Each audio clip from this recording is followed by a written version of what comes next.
Sejam bem-vindos ao Câmara Mulher de hoje. O assunto de hoje é extremamente importante. Esse é o Setembro Amarelo, um mês que a gente lembra da importância de debater assuntos, como depressão, suicídio, o combate, ao suicídio, um tema que, apesar de delicado, tem que ser conversado. Então, hoje eu convidei duas mulheres muito especiais para estarem comigo, então acredito que a entrevista de hoje vai ser maravilhosa para quem está em casa, porque é importante tratar esse assunto de forma geral, E como eu estava falando para elas agora há pouco, que quando a gente trata desse assunto, a gente não pode tratar apenas com um profissional da psiquiatria, da psicologia ou da terapia. A gente vê que a pessoa está inserida num contexto muito mais amplo. Então, seja bem-vinda, Fabiana do Carmo. A Fabiana, então, ela é assistente social, psicanalista e também é pastora. Então, Fabi, eu gostaria que tu falasse um pouquinho de ti, antes da gente entrar realmente no assunto para as pessoas de casa te conhecer. Obrigada, Tássia, pela oportunidade. Gostaria, então, de compartilhar um pouquinho, quem é a Fabi, até chegar aqui. Vim de uma família muito simples, muito humilde, criada também dentro de uma família cristã e vivendo, algum tempo num lar disfuncional. Tivemos, infelizmente, um pai, com uma dificuldade da bebida alcoólica, e, consequentemente, um pai um pouco mais violento, e deixaram sequelas, no coração de 4 filhas, mas, por outro lado, uma mãe que levantava todos os dias, uma mãe muito guerreira, esforçada, que não media esforços, para olhar para nós e dizer que ela acreditava nessas filhas. Então, isso foi muito importante para nós, E ela sempre dizia: onde eu cheguei, vocês vão chegar, Então, eu entendo que também havia um propósito de vida, quando eu chego na assistência social, muito jovem, com 21 anos, recém-mãe, com uma bebê de 5 meses, e assumindo, então, aí como monitora nas casas de acolhimento, trabalhando com criança e adolescente em situação de vulnerabilidade social. Agora, em setembro, fecharia 21 anos de carreira pública, e do ano passado para cá eu entendi que era necessária uma transição de carreira. Então, eu já era formada como assistente social, mas fui me preparando como psicanalista clínica, entendendo, a pastora, depois ela vai falar um pouquinho, sobre as deficiências, de como que as pessoas chegam, em nossa casa. Então, eu entendi que não era só o lado espiritual, que eu entendia que era necessário também esse lado psicológico, entender o porquê das dores, como que a gente acolhe, atendendo, tendo um olhar mais voltado para o trauma, Quem é essa família que chegou em nossa igreja, Então, esse ano, mais especificamente, eu decidi, então, atuar como psicanalista clínica. E em nossa igreja, então, a gente atende, casais, mulheres, adolescentes, os encaminhamentos que são necessários, a gente procura, em primeiro lugar, ter esse acolhimento, que é muito importante, que é um dos pilares que a gente pode falar, já falando um pouquinho sobre o Setembro Amarelo. O acolhimento traz esse calor, essa luz, no fim do túnel para muitas pessoas que chegam, devem chegar na igreja em situações de muita vulnerabilidade, E já falando nesse assunto, eu vou apresentar a pastora Ana Terra. Então, a pastora Ana Terra também, faz esse acolhimento, faz esse trabalho, pastora? Então, eu gostaria que tu se apresentasse e contasse um pouquinho também. Obrigada, Tassi, pelo convite, pela oportunidade de a gente poder estar aqui compartilhando desse tema tão importante, abordando esse tema. Bom, vou me apresentar, me chamo Ana Terra, sou casada, sou mãe de 4 filhos, 3 filhos biológicos e recentemente, há 2 anos, também uma filha do coração. A gente trabalha há 19 anos pastoreando, a Igreja Rosa de Saron, auxiliando meu esposo, a gente pastoreia a Igreja Rosa de Saron aqui em Passo Fundo. E nesses 19 anos a gente encontra, muitas pessoas em situações emocionais, espirituais, com muitas dificuldades. E a igreja tem esse papel, na sociedade de acolher. A gente é o corpo de Cristo na terra, Então nós somos as mãos, os olhos, o toque de Jesus na terra. Então quando a pessoa chega precisando desse cuidado, de ser ouvida, de uma palavra de acolhimento, a igreja tem esse papel, na sociedade. Muitas vezes Nesse primeiro contato, a pessoa só faz uma visita na igreja, né? Então, a gente tem um cartão de boas-vindas, que é a forma que a gente aborda. Então, a gente entrega esse cartão de boas-vindas, uma caneta, a pessoa deixa ali se ela precisa de uma oração, se ela precisa de um aconselhamento. Então, esse é o primeiro contato que a gente tem, né? E aí, diante do que a pessoa vai relatar nesse primeiro contato, a gente tem departamentos dentro da igreja. Às vezes é uma dificuldade, né, no casamento, aí a gente já passa para a Fábio, que trabalha nessa área, seu esposo, o pastor Daniel. Se é um adolescente, a gente tem um departamento de adolescente. Então, tem diversos departamentos para melhor acolher, para que essa pessoa possa ser ouvida com pessoas qualificadas nessa área. Seria mais uma forma da pessoa se identificar. Por exemplo, se é um jovem, ela vai ser acolhida pelaquela equipe de jovens, se sentir identificada Isso. com a equipe. Para que possa haver esse acolhimento e eles também se sintam em liberdade, né? Para abrir seu coração, para conversar. A gente tem um time também de adolescentes, né, que trabalha, que faz esse acolhimento, os próprios adolescentes treinados, né, pelos seus líderes para acolher mesmo, que tem a mesma faixa etária, né, então às vezes consegue abrir o seu coração, consegue falar das dificuldades que está passando, primeiramente para alguém da sua idade. E aí esse adolescente diz, a gente está de olho naquela pessoa, naquele adolescente, ele está passando algumas dificuldades, e aí então a pessoa qualificada, o líder, o pastor daquele departamento, faz essa abordagem maior, esse acolhimento, esse acompanhamento, né, que a gente chama de discipulado. Uma coisa que me remete muito é essa questão, porque existe, né, uma diferença entre a fé e a religiosidade. Então, quando a gente fala de religiões, a gente vê que existe uma múltipla, né, religiões, muitas vezes cristãs também, né, mas a gente vê a importância da fé nesse combate a essas depressões. E existem, né, a Fábio pode falar melhor sobre isso, que existe já origem científica já sobre isso, da importância que a fé tem nessa cura, porque a gente sabe que existem diversas formas, né, tratamentos médicos para cura de depressão, para, né, do combate a pessoa tirar a própria vida, mas a gente vê a importância da fé nessa força que a pessoa precisa ter para sair de uma situação, porque primeira coisa é ver a depressão como uma doença, entender que a depressão realmente é uma doença, não é que uma sociedade tinha uma vez que depressão, a pessoa está ali se dengueando, não quer fazer, né, não quer ir, não está indo porque não quer. Hoje as pessoas já têm uma visão, já entendem que depressão é uma doença.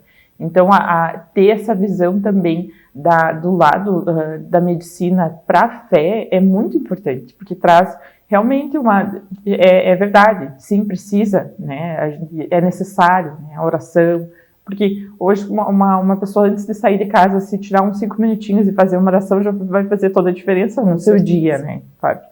Com certeza, tu sabe que a gente costuma falar sobre o cuidado, e a nossa igreja adota todos os meses de setembro, são os cultos temáticos. Então, esse mês a gente está falando sobre o Setembro Amarelo. E qual que é a base? É o cuidado do corpo, da alma e do espírito. Então, quando a gente precisa do corpo, esse cuidado do corpo, a gente procura o profissional, que é o clínico geral. Se for o caso, ele vai encaminhar para um psiquiatra ou para um outro especialista que vai atender a demanda, né, dessa enfermidade que a pessoa está vivendo. Mas um não substitui o outro. Então, quando a gente fala, né, sobre cuidado espiritual, eu preciso que alguém me guie se eu estou perdida, porque pode acontecer, chega ali alguém que a sua família nunca levou a questão da fé e a pessoa não sabe por onde começar. É porque a gente é um ser trino, né, triuno, a gente é em 3 dimensões, né, corpo, alma e espírito. A gente costuma dizer que a gente é um espírito que possui uma alma e que habita num corpo. Então, os 3, eles têm que estar em equilíbrio, né? E a parte da fé, da espiritualidade, a espiritualidade é a fonte de vida, é onde a gente se conecta com Deus, é o meio por qual a gente se conecta com Deus. Mas a gente tem uma alma, e essa alma onde é o centro das nossas emoções, dos nossos sentimentos, das nossas vontades, e ela precisa ser cuidada também, né? Assim como o corpo, para carregar esse espírito e essa alma, ele precisa estar bem. Então, tem que haver um equilíbrio. Então, a espiritualidade ela é importante porque é o meio ao qual nós vamos a Deus, encontramos respostas, né, espirituais, nos conectamos com Deus, temos comunhão com Deus, com o divino, que é aquilo que a gente, né, que todo ser humano tem, da onde eu vim, para onde eu vou, né, e é em Deus que a gente encontra essas respostas, é no nosso espírito, é em comunhão com Deus. Mas as emoções, elas precisam ser tratadas, né? traumas, coisas que não foram faladas. Então, a gente tem essa visão e a gente cuida do espírito na igreja. A pessoa é acolhida, ela é ouvida. Mas muitas vezes a gente percebe uma necessidade maior, né? Aqui entra a oração, sim, entra a oração, a gente vai acompanhar em oração. Mas muitas vezes a gente percebe uma necessidade de um profissional da área, né? Sim. Muitas vezes eu passo para a própria Fábio. Fábio, olha, tem uma pessoa que está com essa dificuldade aqui, eu acho que a gente tem que dar uma atenção maior. Tu consegue atender, né? Como a Fábio é psicanalista. Então a gente entende, tem psicólogos também, Sim, né? sim. Então a gente entende que as 3 dimensões do nosso ser precisam ser cuidadas, precisam ser tratadas, né? E até um ponto bem importante que eu e a Fábio, a gente se criou, né? Na igreja evangélica, e havia um tabu, assim, acho que se a gente pode dizer isso, que tudo era resolvido somente através da religião, através da religiosidade, né? Através da espiritualidade. Mas a gente é um ser triuno. Então, se a gente tem uma dor de cabeça, e por muito tempo aquela dor de cabeça está nos incomodando, a gente procura um médico para tratar isso. Então, a alma ela também precisa ter esse olhar, né? E muito antigamente não se tinha esse olhar, que hoje, esse entendimento, e a gente está tendo hoje, né? A respeito desse cuidado mesmo da alma e das emoções. E é muito bom trazer esse ponto específico para as pessoas que estão em casa. Por quê? Porque muito se tende, eu acho que é assim lá na igreja, porque eu acho que é assim lá naquele outro lugar, mas realmente entender que é feito o acolhimento, que é feito essa questão de espiritualidade, mas que sim, é passado por um profissional competente para tratar aquele problema de saúde, né? Esse ponto é muito importante. E isso, por isso que é tão importante essa entrevista de vocês hoje, que a gente vê que é muito amplo quando a gente fala, por exemplo, de um trauma, de uma situação de separação, né, de divórcio.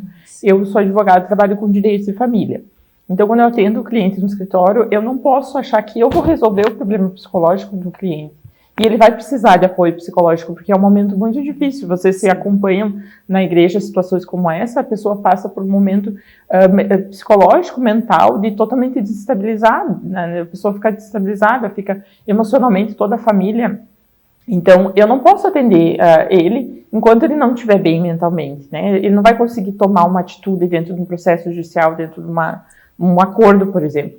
Então, eu também indico esse profissional, né, uma psicóloga, um psiquiatra para tratar. Então, isso também é importante as pessoas entenderem que estão em casa, que a situação específica não vai ser tratada só de uma forma que existe uma rede de apoio. E outras questões também, né, Fábio? O que é mais comum vocês verem, assim, ligado à depressão no dia a dia, na igreja? Porque também tem a questão das drogas, né, na juventude também. Sim, tu sabe que enquanto eu estava falando, né, eu estava lembrando de um exemplo meu, por exemplo, né, como eu vim de um lar disfuncional e a questão da violência, a presença do álcool. Então, o que eu pensava, né? Que a figura masculina, para mim, ela representava algo não muito bom, não saudável.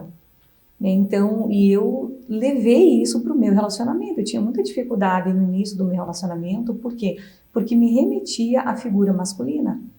Então, tu entende como é importante a gente realmente tratar o nosso trauma, porque se ele não for tratado, a gente sempre vai remeter alguém. E geralmente quem sofre é quem está perto de ti. Então, ou eu resolvo, né? Ou daqui a pouco eu remeto alguém. Quem é ferido, fere. Né? Mas quem é curado, cura. Né? E a gente falava isso um pouco antes da nossa entrevista aqui, nas casas, por exemplo, de dependência, né? Algum tipo de droga, enfim, né? Para recuperação. Não é só o tratamento do profissional. É necessário a fé, porque a fé é a crença que esse indivíduo precisa ter. Porque se eu não acredito, em primeiro lugar, em mim, quem vai acreditar em mim? Mas como que eu acredito em mim se eu não consigo entender que existe o Criador, né? Que Ele já depositou toda a confiança em mim? Então, sim, só que se eu não me conectar com o divino, que é o que a pastora mencionou, eu inicio, né? Eu falho, porque é uma deficiência minha, então eu preciso ter.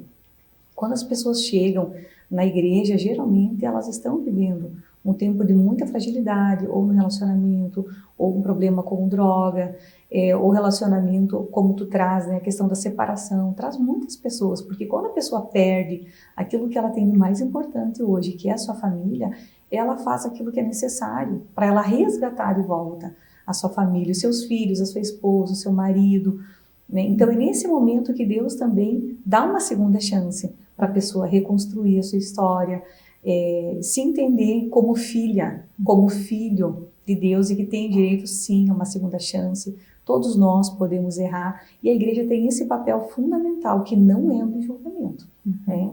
E é uma das bases também do Setembro Amarelo que nesse momento que a pessoa está vivendo a questão da depressão, a pessoa às vezes ela não quer um aconselhamento, ela não quer ser julgada, ela quer ser ouvida, né? E a igreja tem sido sim esse tempo de ouvir, de acolher. E eu vou fazer uma pergunta bem específica para a pastora Ana, até, que é uma questão que é muito comum as pessoas comentarem sobre isso. Por exemplo, assim, a pessoa vê, né, a religiosidade cristã, por exemplo, como muito conservadora, no sentido, por exemplo, de uma separação. Vai a mulher, né, procurar a igreja, chega na igreja e diz, olha, eu estou me separando. As pessoas têm medo do julgamento, é comum. Sim, e pesa muito mais pro lado da mulher, né? Ainda é assim, pesa muito mais pro lado da mulher.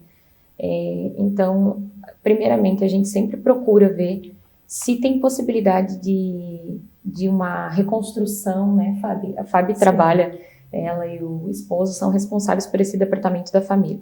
Então, a gente sempre trabalha para ver se tem possibilidade de reconstruir esse lar, porque a gente sabe das consequências que é uma aliança rompida, um lar destruído, uma criança que é criada num lar disfuncional, a gente sabe as consequências disso. Então, no primeiro momento, a gente tenta acolher, ouve, se possível, ouve os dois, né, os dois lados, tenta entender o que está acontecendo e tenta auxiliar espiritualmente, tenta auxiliar também com pessoas qualificadas que fizeram cursos, como a Fábio, Daniel e tantos outros casais lá da igreja, que podem auxiliar eles nessa área. A gente sempre vai para esse lado de, tem como reconstruir?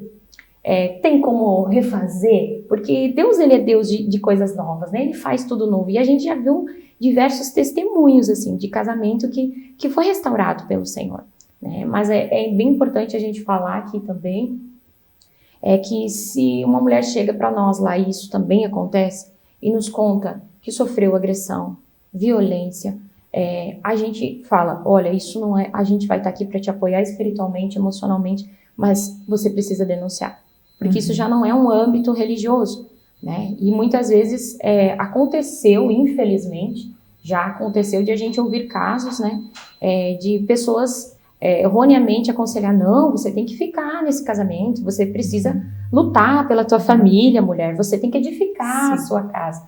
Quando a mulher está sendo agredida, né? Então a gente fala, não, você tem que procurar os teus direitos, você tem que realmente sair fora dessa relação tóxica, né? Mas quando há uma oportunidade, sim, de Deus fazer algo novo, e a gente já viu muito, né, Fábio? Deus faz, então a gente crê, né? E o quanto é delicado isso. Se não tivesse falado, eu ia perguntar dessa questão da violência doméstica, porque por muitos anos, né, a gente tinha essa ideia de que a mulher teria que aguentar tudo, e hoje a gente sabe o quanto a mulher precisa ser respeitada, aquele limite, especialmente quando existem casos de agressão, né, porque a gente sabe que teve uma agressão física porque a mulher sofreu muita violência psicológica, muita violência mental antes disso. Então eu iria perguntar sobre essa questão, porque quando a gente fala de depressão e fala de mulher, a gente normalmente a gente acaba entrando nesse âmbito, mas muitas vezes não é só isso, né? Só essas questões. Existem as mulheres, dá pra gente dizer que a gente é tão, né, tão diversa, que a gente tem muitas questões que podem, sim, muitas vezes do lado profissional da mulher pode causar uma depressão, ou uma questão da maternidade. Então, a mulher, né, tem muitos detalhes que também trazem todos esses problemas, Fábio, e outras coisas que tu lembra, assim, que muitas vezes tu atende. A depressão pós-parto, por exemplo, é algo muito comum, né? E essa mulher precisa ser cuidada. Então, por exemplo, a minha mãe, ela viveu muito tempo a questão da violência doméstica porque tinha, erroneamente, né, essa questão da cultura da igreja, né? Então, casar é para uma vida toda, até que a morte separe, né? E, infelizmente, né, não é novidade todos os dias, né, a gente ouvir a história, infelizmente, de uma mulher que não conseguiu sair de um relacionamento abusivo e acaba, né? Ou se suicidando ou perdendo a sua vida por conta desse relacionamento, né?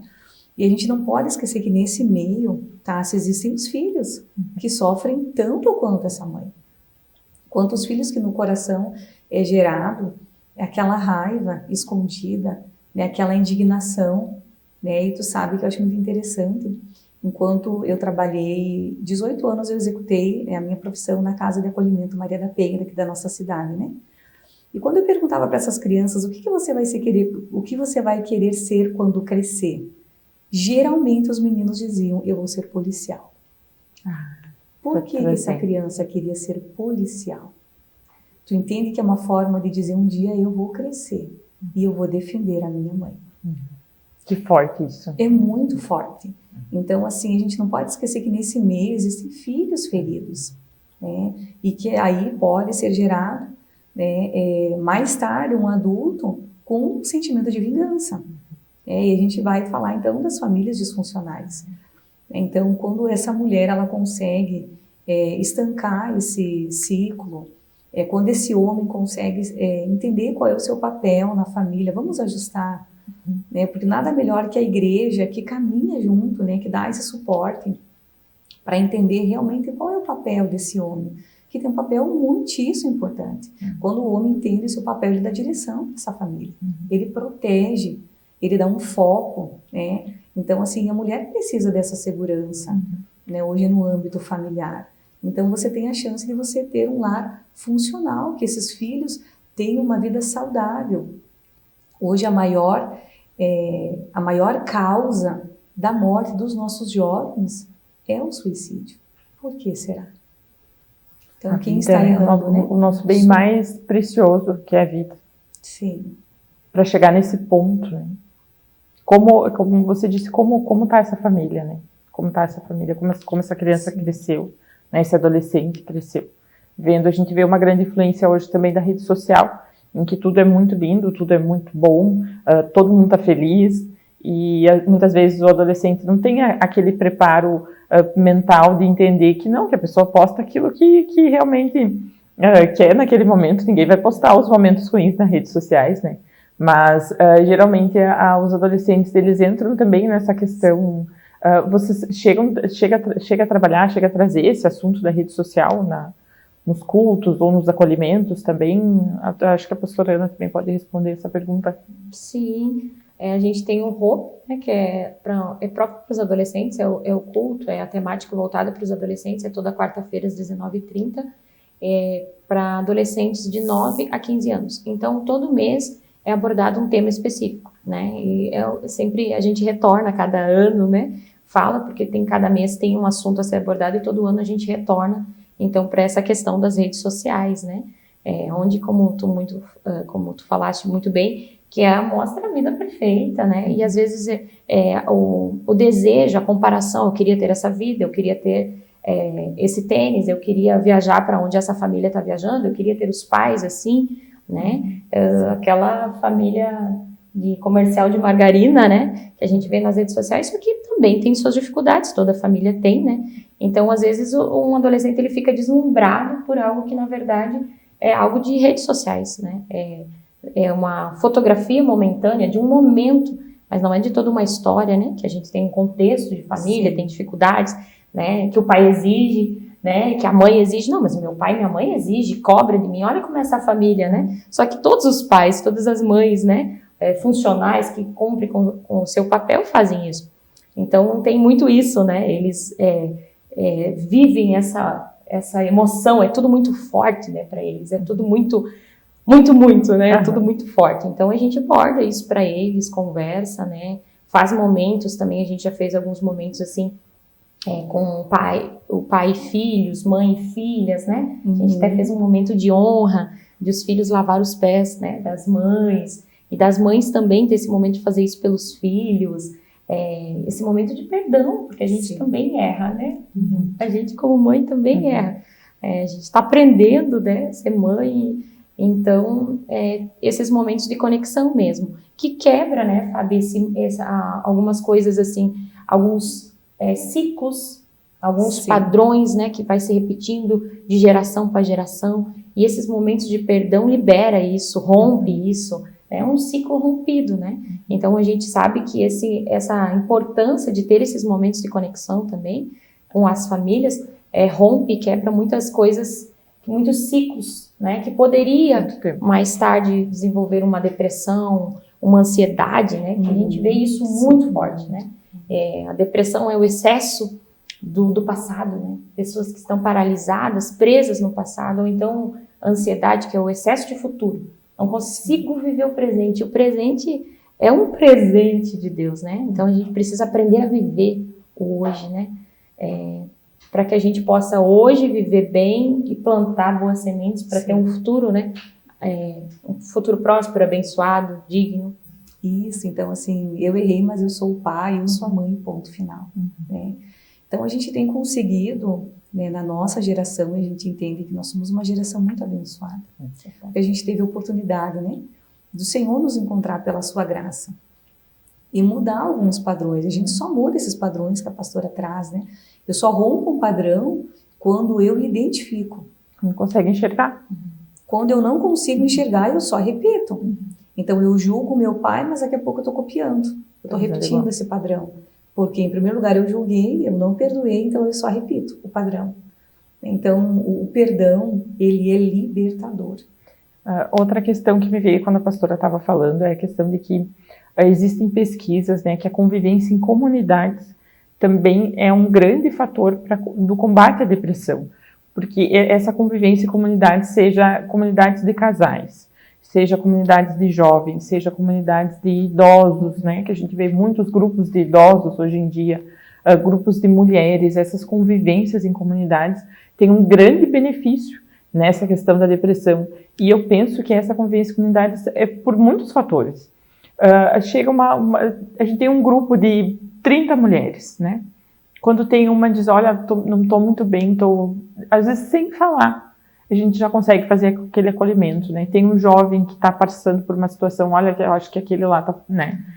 Eu acho que essa identificação é um dos fatores e a questão também de olhar as coisas de outras formas.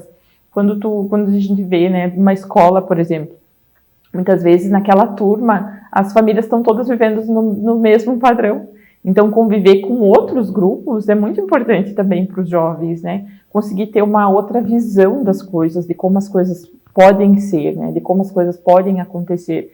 Porque muitas vezes a gente tem um exemplo do pai e da mãe em algumas coisas e muitas vezes não.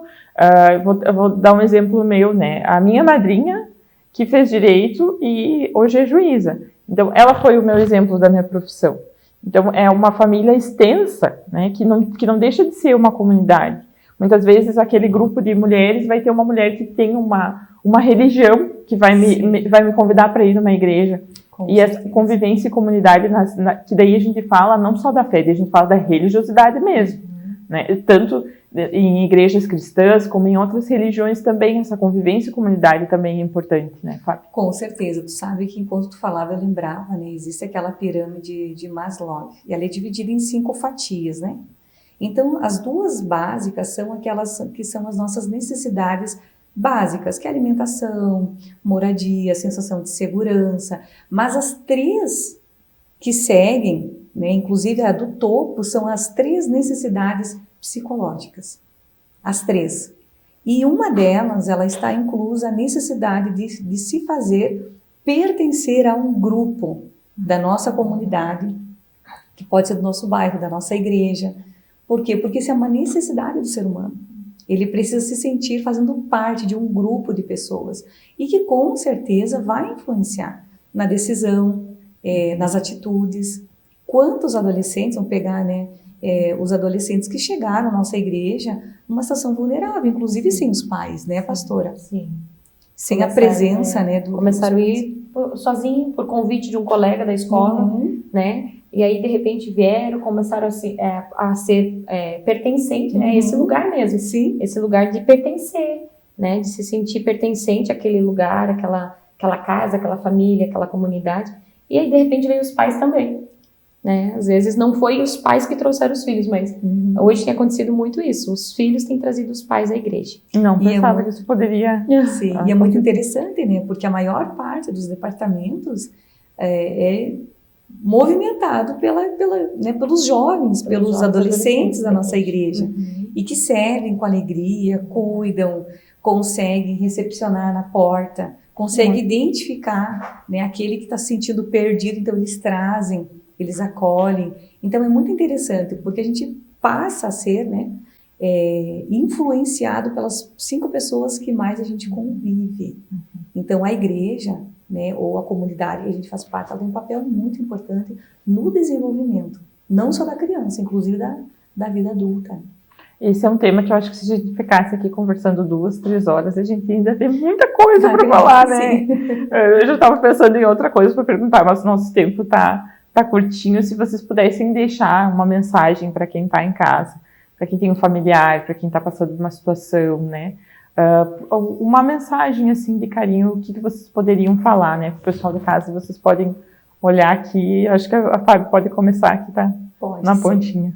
Quero finalizar dizendo que nós não somos o nosso passado, que nós temos a oportunidade de fazer diferente, quebrar ciclos, recomeçar tantas quantas vezes forem necessárias. Que a fé é a base para qualquer recomeço. E se tratando do Setembro Amarelo, não se sinta sozinho. Nós temos o Centro de Valorização à Vida, que é um canal gratuito, 24 horas e sigiloso. Você pode ligar qualquer hora do dia, não se sentindo sozinho. E também nos colocando à disposição, se você está nos assistindo e precisar de uma mão amiga, saiba que nós estamos aqui para poder atender aí naquilo que você precisar. Obrigada. Obrigada, Fábio. E eu quero te fazer mais uma perguntinha antes de passar para a pastora Ana. Se pudesse resumir a Fábio em uma palavra, uma perguntinha surpresa agora no final. Que palavra que você resumiria a Fábio? A palavra que me resume é restaurada. O Senhor mudou a minha sorte, o Senhor mudou a minha história. Tinha tudo para dar errado, tudo. Nunca imaginei que hoje eu estaria falando sobre esse tema, né? Porque eu fui uma filha muito ferida, muito ferida. Então, quando a gente não tem um coração livre, quando a gente não consegue enxergar a maternidade, a paternidade da melhor ótica, da melhor maneira como Deus vê, né? A gente não consegue avançar, né? Então, em primeiro lugar, olhar com esse olhar como Deus vê, perdoar, né, naquilo que eles não foram suficientes, né? Eles acertaram na missão, talvez não na função, mas entendo que hoje eu posso dizer que eu sou restaurada pelo Senhor. Muito obrigada por sua contribuição para a comunidade que você convive. Muito obrigada pela entrevista de hoje também. Obrigada, gratidão. Então, vou pedir também para a pastora Ana falar uma palavra de carinho, uma palavra de acolhimento para o pessoal que está em casa. Bom, a gente falou aqui sobre a fé, a gente falou sobre o caminho, né, que nos leva a Deus, que é a espiritualidade, que é o contato, né, com o divino, com o nosso Criador. Então, eu queria dizer para você, busque o Senhor. O próprio Jesus disse, eu sou o caminho, a verdade e a vida. Então, Jesus, ele tem vida para nos dar e vida com abundância. Então, eu queria dizer para você, não desista. Procure ajuda espiritual, procure ajuda de profissionais, mas não desista. Tem dias melhores vindo. A gente, quando está no inverno da nossa vida, a gente pensa que acabou tudo, porque é dias cinzentos, é dias nublados. Mas depois do inverno, a próxima estação é primavera. Deus ainda tem os melhores dias, os melhores anos da sua vida para você viver. Em Salmo 139, o salmista diz para a gente que existe um livro, ele diz assim, que no livro de Deus, todos os nossos dias já foram escritos por Deus, antes mesmo da gente existir. Então tem dias da sua história, da página do seu livro, que você ainda nem conhece, que você nem imagina que pode viver. E eu tenho certeza que Deus escreveu uma história linda para você. E que a próxima página vai ser melhor do que a que você está vivendo hoje. Então, não feche esse livro. Não acabe com a sua vida, com a sua história. Deus ainda tem lindas páginas escritas para a sua vida, para a sua história. Obrigada, pastora Ana. Eu gostaria também que você resumisse a Ana em uma palavra, né? Olha, eu acho que eu posso definir, resumir em agraciada, que é o significado do meu nome, Ana. É cheia de graça. Eu acho que posso definir que eu sou agraciada pelo Senhor, né? Tive o privilégio, ao contrário de muitas pessoas, ou até como da minha amiga Fábio, de nascer, né, num lar cristão, funcional, né? Sou a terceira geração de cristãos com valores, né, na palavra de Deus. Então, me sinto agraciada. E hoje posso cumprir essa missão também, né, de ajudar pessoas, construir famílias, né, com valores, com princípios da palavra de Deus, ajudar pessoas a encontrar esse caminho, essa verdade e a vida que é Jesus. Então, eu realmente me sinto agraciada, né, por ser mãe, puxando, né, para esse assunto, eu não poderia ter filhos e Deus me deu 3 filhos, né, biológicos, uma filha através da adoção, então me sinto agraciada. O Senhor é bom.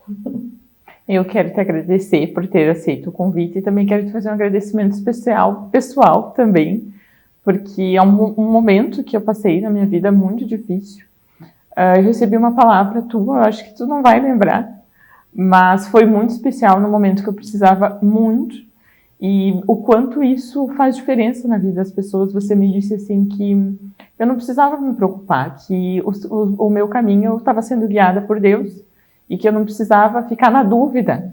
E como que a Ana sabia? Eu não sei, né? Ela me disse bem isso, que eu não precisava ficar na dúvida, que o meu caminho já estava sendo guiado. Então, te agradeço, um agradecimento especial, pessoal, pela entrevista de hoje, pela oportunidade e por essa contribuição que com certeza traz para toda a nossa sociedade.